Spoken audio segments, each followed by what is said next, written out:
country where terrorist acts work. Sponsored by RKDF University. The deadly terror attack in Moscow on Friday night left at least 60 innocents dead and 140 wounded in the capital of Russia. The attack marks the deadliest in Russia since the 2004 Beslan school siege, when a few gunmen targeted civilians with numerous bullets just before Soviet-era rock group Picnic was to perform for 6,200 people in a fully packed concert hall. Reacting to the cowardly attack claimed by the Islamic Terror Group ISIS, the Russian Foreign Ministry has requested the UNSC for an urgent meeting. Furious over the deadly attack, former President Dmitry Medvedev called for a death-for-death solution, stating that all the terrorists must be found and mercilessly destroyed, including officials of the state that committed such atrocity. It is the US intelligence who stated that the Islamic State had claimed responsibility for the deadly attack on Moscow, claiming several lives. However, Russia is not ready to accept the US claims, accusing its rivals of withholding information about the involvement of Ukrainians in the attack. This came after the White House stated that they had no initial indication that Ukraine was involved in the terrible attack on the concert hall in Moscow. Do you have any sense whether this could be linked at all to the conflict in Ukraine? There is no indication at this time that Ukraine or Ukrainians were involved in the shooting. But again, this just broke. We're taking a look at it, but I would disabuse you at this early hour of any connection to Ukraine. Another question that is arising is why the Islamic State, which has the US, India, Pakistan, Iraq and other countries on its radar, would target Russia when it has next to zero animosity towards the President Vladimir Putin-led nation. Expressing intense anger in response to the tragic assault on a concert venue in Moscow, Dmitry Medvedev, deputy chairman of the Security Council of the Russian Federation, stated that in case any Ukrainian government officials are found to be involved, they would be treated as terrorists and swiftly dealt with. Saying that death would be offered in response to death, he added that every individual involved, regardless of their rank, would be located and ruthlessly eliminated as terrorists, even if they are government officials responsible for the heinous acts.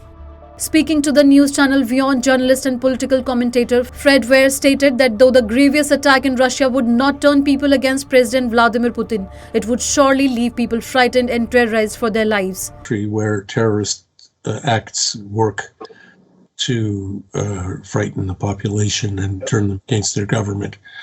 And Russia is certainly not such a place. This will not turn people against Putin, but it will scare the heck out of everybody.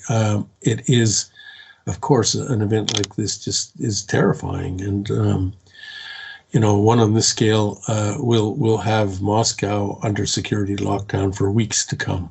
It'll be very hard to get into the metro or to drive anywhere, I'm sure. But I don't expect the population to, to what would you think, maybe rise up against Putin or something? No, that won't happen, but definitely it will change the atmosphere and the tone of things around here. According to the news agency Reuters, the Islamic State's Afghan branch known as ISIS-K had attacked Russia. While the attack by ISIS-K in Russia on Friday was a dramatic escalation, experts said the group has opposed Russian President Vladimir Putin in recent years. A Washington-based research group, Colin Clark of Sufan Center, stated that the ISIS-K has been fixated on Russia for the past 2 years, frequently criticizing Putin in its propaganda. ISIS-K, derived from an ancient term for the region encompassing parts of Iran, Turkmenistan and Afghanistan, emerged in eastern Afghanistan in late 2014. It swiftly gained a reputation for its extreme acts of violence. According to Michael Kugelman of the Washington-based Wilson Center, ISIS-K sees Russia as being complicit in activities that regularly oppress Muslims. Вот президент Обама упомянул об одной из угроз, это ИГИЛ. Ну а кто помогал вооружать людей, которые в Сирии боролись с Асадом-то? Кто создавал благоприятный политический информационный климат? Кто подталкивал к поставкам оружия?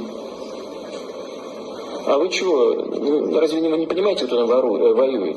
Там воюют наемники. В основном. Вы знаете, что там платят деньги. И они воюют там, где платят больше. Вот они вооружились, им платят определенную сумму. Мне даже называли эти суммы, которые им платят.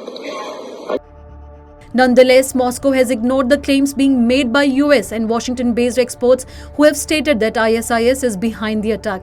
Russian Foreign Ministry spokesperson Maria Zakharova in a post on X criticized the US for safeguarding Ukraine and making such a conclusion in the midst of a tragedy. She added that if the United States had any such reliable information on the attack, it must have been handed over to the Russian side.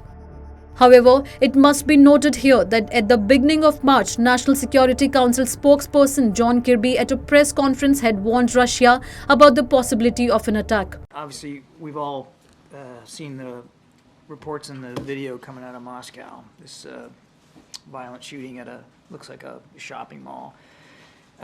Can't speak much to the details of it. I mean, this was all just breaking before I came on out here, so we're trying to get more information, but really would refer to Russian authorities to speak to it. The images are just horrible and just hard to watch, and our thoughts obviously are going to be with the victims of this terrible, terrible shooting attack. And I think, you know, you look at that video if you have, and you got to recognize that there's some moms and dads and brothers and sisters and sons and daughters that haven't gotten the news yet. And this is going to be a tough day. So our thoughts are with them. You might have also seen, hopefully you saw the State Department or embassy there put out a notice to all Americans in Moscow to avoid any large gathering, concerts, obviously shopping malls, anything like that, just for their own safety. They should stay put where they are and stay plugged into the State Department for any additional updates and information. Kirby had stated that the US State Department issued a warning to all the US nationals in Moscow to avoid large gatherings such as concerts, shopping centers, etc. for their safety. The US claimed to have shared this vital information with the Russian authorities under its long-standing duty to warn policy. However, the Russian Foreign Ministry has clearly denied receiving any such information according to the tweet by its spokesperson. The gruesome terror attack has left the concert hall in flames with a collapsing roof. It is one of the deadliest attacks in Russia in years and comes during its war in Ukraine, which has dragged on to the third year.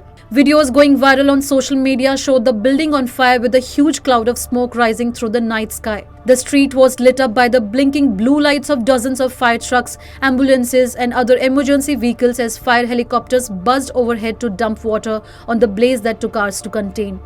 Meanwhile, India, one of the closest Russian allies, condemned the heinous terrorist attack. Taking to the microblogging platform X, Prime Minister Narendra Modi said that India's thoughts and prayers are with the families of the victims and stands in solidarity with the Russian government.